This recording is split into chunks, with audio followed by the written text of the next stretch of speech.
ইসলামে পাতানো ভাই বোন অথবা ধর্মের ভাই বোন জায়েজ আছে কিনা?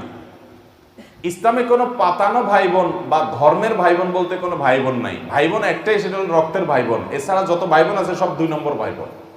সব কয় নম্বর ভাই বোন? 2 নম্বর ভাই বোন। শয়তান নেক্সট সুরতে ধোকা দেয়, বলে যে আমার পাতানো ভাই, আমার ধর্মের ভাই। কত ধর্মের ভাই হাত ধরে ধর্মের বোন পালাই গেছে। হারামে কখনো শান্তি থাকতে পারে। অতএব এই পাতানো ভাই ধর্মের ভাই বলতে কিচ্ছু না শরীয়তে। যদি এরকম কারোর মনের ভিতরে আসে, কোনো যদি ছেলে আইসা কোনো মেয়েকে বলে আপনাকে বোন ডাকছি বোন, আর বোনে যদি একে আপনার ভাই ডাকছে, তাহলে বুঝবেন যে এটা ইবলিসে পাঠাইছে। এটা কে পাঠাইছে? এটা ইবলিসের দূত হিসাবে, রাষ্ট্রদূত হিসাবে আসছে।